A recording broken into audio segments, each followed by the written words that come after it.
ಭಾರತೀಯ ಸೈನ್ಯದಲ್ಲಿ ಸುಮಾರು 27 ವರ್ಷಗಳ ಕಾಲ ಸೇವೆ ಸಲ್ಲಿಸಿ ಸ್ವಗ್ರಾಮ ನೇಗಿನಹಳ್ಳಕ್ಕೆ ಆಗಮಿಸಿದ ವೀರ ಯೋಧ ನಾಗೇಂದ್ರ ಮಡಿವಾಳಪ್ಪ ಗಾಣಗಿ ಇವರ ಸ್ವಾಗತ ಹಾಗೂ ಅಭಿನಂದನಾ ಕಾರ್ಯಕ್ರಮವು ಶನಿವಾರದಂದು ಗ್ರಾಮದಲ್ಲಿ ಅದ್ದೂರಿಯಾಗಿ ನೆರವೇರಿತು.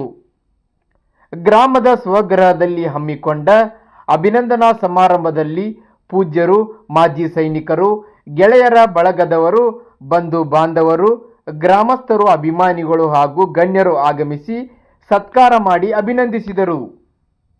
ಇದಕ್ಕೂ ಮುಂಚೆ ಗ್ರಾಮದ ಬಿಡಿ ಇನಾಮದಾರ ಪ್ರೌಢಶಾಲೆಯಲ್ಲಿ ಶಿಕ್ಷಣ ಕಲಿಸಿದ ಶಿಕ್ಷಕರಿಂದ ಆಶೀರ್ವಾದ ಪಡೆಯಲಾಯಿತು.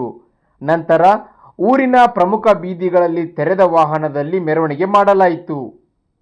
ಇದೇ ಸಂದರ್ಭದಲ್ಲಿ ನಾಗೇಂದ್ರ ಮಡಿವಾಳಪ್ಪ ಗಾಣಗಿ, ರೇಖಾ ಗಾಣಗಿ, ಸುಶೀಲಾ ಮಡಿವಾಳಪ್ಪ ಗಾಣಗಿ ಹಾಗೂ ನಿವೃತ್ತ ಸೈನಿಕ ಮಡಿವಾಳಪ್ಪ ಗಾಣಗಿ, ನಿವೃತ್ತ ಸೈನಿಕರ ಸಂಘದ ಅಧ್ಯಕ್ಷರು ಹಾಗೂ ಪದಾಧಿಕಾರಿಗಳು, ಪತ್ನಿ ರೇಖಾ ಗಾಣಗಿ ಹಾಗೂ ತಾಯಿ ಸುಶೀಲಾ ಗಾಣಗಿ, ತಂದೆ ಮಡಿವಾಳಪ್ಪ ಗಾಣಗಿ ಹಾಗೂ ಮಕ್ಕಳು ಸೇರಿದಂತೆ ಹುಲಿಯಪ್ಪ ರಗಟಿ, ಗಟೆಪ್ಪ ರಗಟಿ, ಮಂಜು ರಗಟಿ ಉಪಸ್ಥಿತರಿದ್ದರು.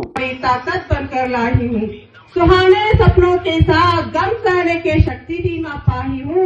पहली पति ते वर्दी तुम्हारी मैं दूजी बनकर आई हूँ.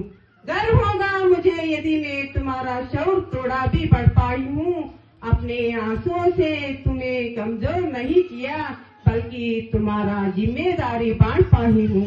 ऐसा कोई पल, कोई दिन, कोई रात नहीं गुजरी जब तुम्हें भूल में पाई हूँ. और गर्व है मुझे इस बात पर कि मैं एक फौजी की पत्नी बन पाई हूँ. मैं एक फौजी की पत्नी बन पाई हूँ. Thank you.